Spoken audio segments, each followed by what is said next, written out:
Hi guys, मैं हूं गुड्डू। स्वागत करता हूं आपका आपके चैनल सगुन गुरुकुल एकेडमी पर। आइए जो बात करेंगे आज वो करेंगे हम हेनरी लॉ, हेनरी का नियम। हेनरी के नियम के जस्ट बाद हम आज कंप्लीट करेंगे राउल्ट का नियम। और ये दोनों नियम जो हैं वो दोनों नियम मोस्ट इम्पोर्टेंट हो जाते हैं भैया आपके एग्ज़ाम के लिए, यूपी बोर्ड के लिए भी और सीबीएसई बोर्ड के लिए भी। यूपी बोर्ड के तो एग्ज़ाम चल रहे हैं, लास्ट पेपर आपका केमिस्ट्री का है, और सीबीएसई के अभी नहीं हुए हैं, होने वाले हैं, उनकी भी डेट शीट आ जाएगी जल्दी। ठीक है, तो आइए शुरू करते हैं आज का टॉपिक, जिसका नाम है हेनरी लॉ। हेनरी की सबसे पहले एक छोटी सी डेफिनेशन है, वो क्या कहता है उसको पढ़ लीजिए, उसके बाद में अपन लोग इसको करते हैं। तो क्या कहता है हेनरी? हेनरी कहता है at a constant pressure the amount of A given gas the dissolves in a given type and volume of liquid is directly proportional to the particles pressure of that gas is equilibrium with that liquid। कि स्थिर ताप पर किसी द्रव में घुले हुए gas का द्रव्यमान उस पर आरोपित दाब के समानुपाती होता है। मतलब जैसा आप डेफिनेशन देख रहे हो, हिंदी इंग्लिश दोनों में है, वो ये कहता है, हेनरी साहब ये कहते हैं कि जो प्रेशर है, प्रेशर डायरेक्टली प्रोपोर्शनल है किसके? एम के, मतलब कि मास के, कि जितना हम उसको प्रेशर देंगे उतना उसका मास उसमें डिसॉल्व होगा। जब हम ये जो डायरेक्टली प्रोपोर्शनल का साइन है, इसको अगर हम यहाँ से हटा देते, इजिकल टू का साइन लगाते, तो यहाँ पे आता है कांस्टेंट, जिसका नाम होता है हेनरी कांस्टेंट। हेनरी कांस्टेंट की वैल्यू क्या होती है? हेनरी कांस्टेंट की वैल्यू होती है मेरे भाई डिफरेंट, क्योंकि डिफरेंट ताप, डिफरेंट टेम्परेचर और डिफरेंट प्रेशर पर हेनरी कांस्टेंट की वैल्यू बदलती रहती है। ठीक है, तो जब आपसे कहा हेनरी ने कि आपका जो प्रेशर है, जितना आप प्रेशराइज करोगे उतना ही आपका जो सॉल्यूट है उसमें डिसॉल्व होगा, खुलेगा। और जब हम ये डायरेक्टली प्रोपोर्शनल का साइन हटाते हैं तो वहाँ पे आता है के एच। के एच कौन है? के एच स्थिरांक है, कांस्टेंट है किसका? हेनरी का। और एम फॉर क्या होता है यहाँ पे? मास होता है। अब आता है सेकेंड स्टेटमेंट इसका। तो सेकेंड स्टेटमेंट में क्या कहता है Henry law? Partial pressure of a gas in vapour state in proportional to the mole fraction of that gas present in the solution. Gas की विलयता का माप मोल प्रभाज होता है। इस प्रकार किसी विलयन में गैस का मोल प्रभाज उस विलयन में उपस्थित गैस के आंशिक दाब का समानुपाती होता है। मतलब सेकंड देखिए, फर्स्ट स्टेटमेंट में उसने कहा था कि जो आपका प्रेशर है वो डायरेक्टली प्रोपोर्शनल है मास के, और डायरेक्टली प्रोपोर्शनल का साइन हटाया के स्थिरांक आ जाता है। उसके बाद में जो सेकंड पॉइंट है, सेकंड पॉइंट में वो कहता है कि जितना मोल फ्रैक्शन की वैल्यू होगी उतना ही क्या होगा? उसका प्रेशर होगा। ए कौन है यहाँ पे? ए यहाँ पे सॉल्यूट है, सॉरी सॉल्वेंट है। ए कौन है यहाँ पे? सॉल्वेंट है। बी को सॉल्यूट कहते हैं। ठीक, ये होता है विलायक और इसको कहते हैं विलय, ये याद रहे। ठीक, विलय और विलायक। तो जो सॉल्वेंट की वैल्यू है, मतलब जो उसके मोल फ्रैक्शन की वैल्यू है, उसके समानुपाती, मतलब डायरेक्टली प्रोपोर्शनल होगा पी के। ठीक, यहां तक बात क्लियर है। अब अगर मैं यहां से डायरेक्टली प्रोपोर्शनल का साइन हटाता हूं तो यहां पे आता है एक कांस्टेंट। अब वो कांस्टेंट क्या होता है? X A is equal to 1/k H P A. भाई मैंने डायरेक्टली प्रोपोर्शनल का साइन हटाया, तब आया X A is equal to 1/k h P A. अब ये इधर भाग में है, इधर किस में हो जाएगी? गुणा में हो जाएगी। तो आपको पी ए की वैल्यू क्या मिलने वाली है? KH और XA। मतलब जो आपका प्रेशर होगा, प्रेशर ऑफ सॉल्वेंट या विलायक होगा, उसकी वैल्यू क्या होगी, KHXA होगी। ठीक, यहां तक बात क्लियर है भाई। क्या बात है कि जो आपका सॉल्वेंट का प्रेशर होगा, अगर उसकी गुणा आप स्थिरांक के साथ में, भाई जो आपका हेनरी कांस्टेंट है उसके साथ में अगर मोल फ्रैक्शन की मल्टीप्लाई करते हैं तो तब आपका प्रेशर ऑफ सॉल्वेंट आपको मिलेगा। ठीक, ये तो था हेनरी साहब के नियम। भाई हेनरी साहब ने दो स्टेटमेंट दिए हैं कि जितना प्रेशर होगा इतना मास वहाँ पे डिसॉल्व होगा। ठीक है, साइन हटाते के स्थिरांक आ जाता है, एम हो जाता है। ठीक, उसके बाद में दूसरा स्टेटमेंट में कहा कि जितना मोल फ्रैक्शन होगा उसका, जितना उसका मोल फ्रैक्शन होगा उतना ही तो उसका प्रेशर होगा। ठीक, तो जैसे ही मोल फ्रैक्शन के समानुपाती है ना, डायरेक्टली प्रोपोर्शनल है, तो जैसे ही हम प्रोपोर्शनल का साइन हटाते तो बनवा के स्थिरांक को मिलता है PA। अब ये इधर भाग में है तो इधर गुणा में हो जाती है, तो PA is equal to KHXA। अब आती है नेक्स्ट बात, और नेक्स्ट बात किसकी है, नेक्स्ट बात हो जाती है मेरे भाइयों आपके जो राउल्ट साहब है। और राउल्ट साहब को छोड़िए, इसकी पहले कुछ लिमिट है, कुछ सीमाएं हैं। ठीक है, क्या है, कुछ लिमिट हैं, वो लिमिट पढ़ लेते। कुछ सीमाएं हैं इसकी जो आपका हेनरी लॉ फॉलो करता है। आपके स्क्रीन पर आ रही होगी कि यह तनु बिलियन पर ही लागू होता है। मतलब this applies only to dilute solution. And second, निम्न दाब व उच्च ताप पर लागू होता है, applies to low pressure and high temperature. And third point होता है gas does not react with solvent. मतलब गैस विलायक के साथ में क्रिया ना करता है, नहीं करता है। ठीक है, अब उसके बाद में इसकी कुछ एप्लीकेशंस आ जाती हैं। अनुप्रयोग, अनुप्रयोग में इसको दिया हुआ है कार्बोनेट शीतल पेयों में उत्पादन में, गहरे समुद्र के सांस लेने में कठिनाई, और फेफड़े की क्रियाविधि, और फेफड़े की क्रियाविधि। ये क्या होती हैं, इसकी कुछ एप्लीकेशंस होती है, मतलब कुछ इसके अनुप्रयोग होते हैं। तो मैंने यहाँ पे आपको इसकी सीमा बता दी और मैंने इसके यहाँ पे आपको अनुप्रयोग बता दिए। ठीक, ये दोनों बातें मैंने आपको यहाँ पे बता दी, और इस बात से आपका जो हेनरी का लॉ है वो कंप्लीट हो जाता है। बस आपने इतना याद रखना है हेनरी के लॉ में कि P directly proportional M, P is equal to KHM। उसके बाद में सेकेंड स्टेट में XA, मतलब मोल फ्रैक्शन की वैल्यू है ना, XA डायरेक्टली प्रोपोर्शनल PA, और XA is equal to 1/KH PA। तब उस केस में क्या होगा कि यहाँ से इधर गुणा हो जाएगी, तो PA is equal to KHXA। ठीक, अब उसके बाद में आता है अपना सेकेंड पॉइंट, जिसका नाम हो जाता है भैया राउल्ट लॉ।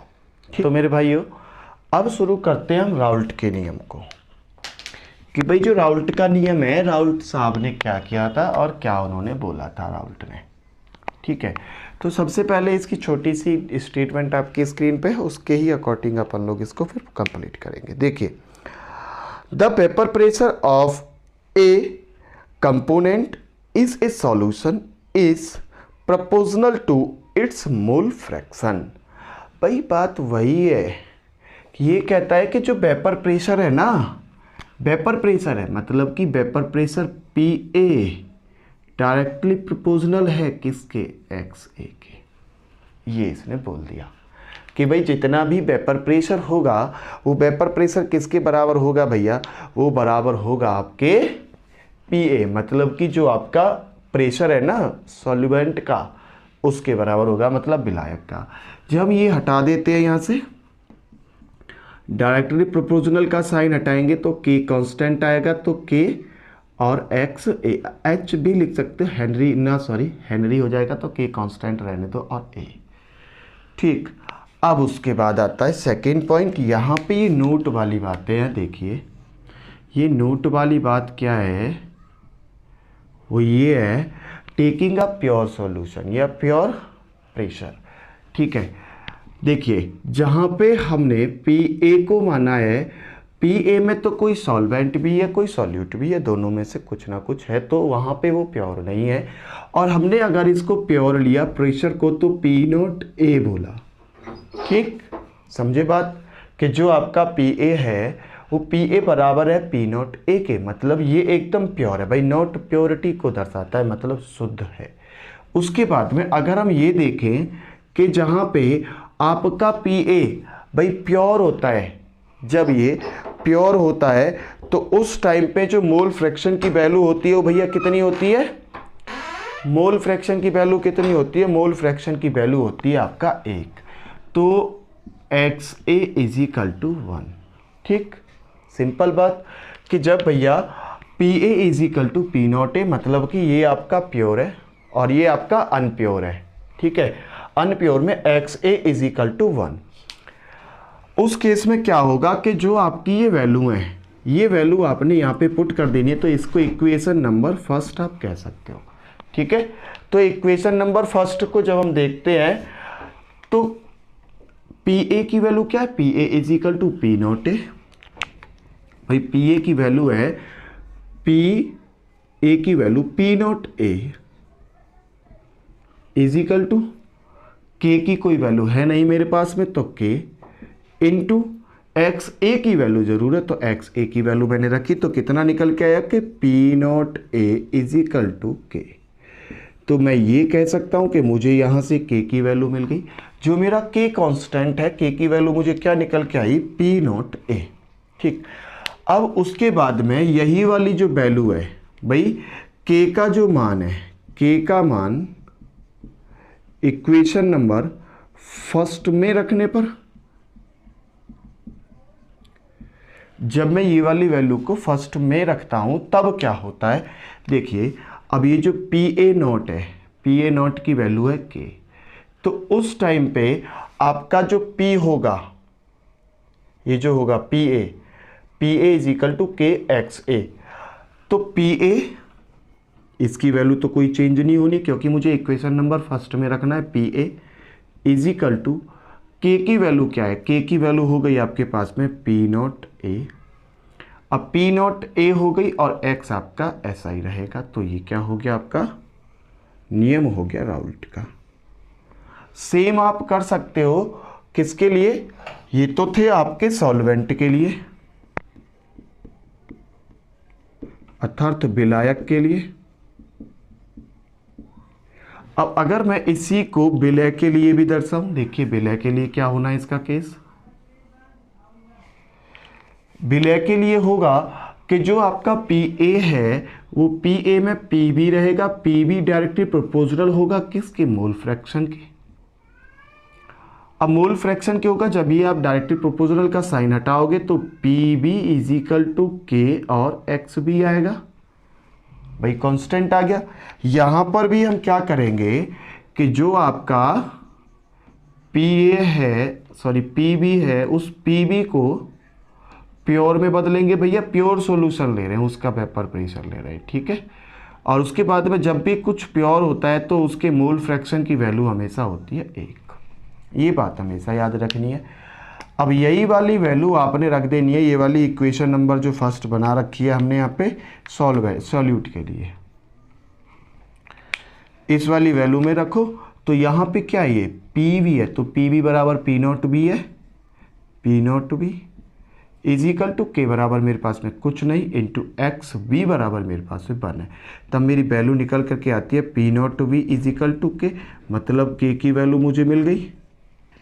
अब जब के की वैल्यू मिल गई तो मैं कह सकता हूं कि के का मान समीकरण नंबर 1 में रखने पर, के का मान इक्वेशन नंबर फर्स्ट में, जब मैं फर्स्ट में रखूंगा तो इक्वेशन नंबर फर्स्ट ये है, तो ये चेंज नहीं होना क्योंकि के का मान बोला उसने, तो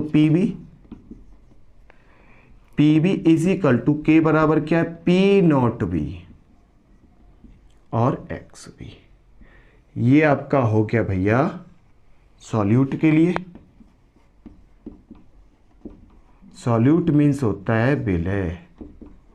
ठीक, तो ये हो गया विलायक के लिए और ये हो गया विलय के लिए। ठीक, अब आती है तीसरी बात।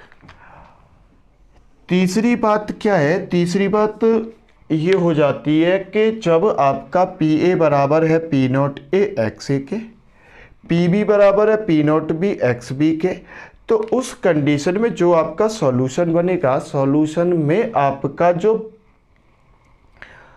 टोटल प्रेशर रहेगा वो क्या रहेगा। तो टोटल प्रेशर दिया था आपके उनने क्या नाम है, डाल्टन साहब ने। डाल्टन साहब ने बोला था कि अगर मैं टोटल प्रेशर काउंट करूं, भाई प्रेशर ऑफ टोटल काउंट करूं, तो P A plus P B, P A plus P B total pressure होगा। अब टोटल प्रेशर काउंट करने के लिए पी ए की वैल्यू क्या है भैया, पी ए की वैल्यू है P not A X A, तो भैया पी नॉट ए और X A plus P B की वैल्यू क्या है, P not B X B, P not B और एक्स बी, तो ये हो जाता है आपका टोटल प्रेशर। ठीक, तो यहां से हमें जो राउल्ट का नियम मिलता है, जो राउल्ट का सिद्धांत मिलता है, जहां पे हम सॉल्यूशन को लेकर के बात करेंगे, नंबर 1 आइडियल सॉल्यूशन और नॉन आइडियल सॉल्यूशन, अर्थात आदर्श और अनादर्श विलयन। तो जब हम यहां पे इसको राउल्ट के नियम को देखते हैं ना, राउल्टस लॉ को देखते हैं, तो राउल्टस लॉ केवल 3 लाइन का हो जाता है, और वो क्या हो जाता है कि जो आपका पी ए है मतलब प्रेशर ऑफ सॉल्वेंट मतलब विलायक है, वो इक्वल है P not A X A के, और जो पी बी है मतलब जो सॉल्यूट है वो P not V X B के बराबर है। और अगर बात करें टोटल प्रेशर की, तो टोटल प्रेशर क्या है, P A plus P B है। उस केस में पी ए की वैल्यू क्या है, पी नॉट ए एक्स ए है, प्लस पी बी की वैल्यू पी नॉट बी और एक्स बी है। और यही क्या होता है आपका कंप्लीटली राउल्टस लॉ होता है। ठीक है, क्या होता है, ये लॉ होता है। बस आपने 2-3 बातें याद रखनी है।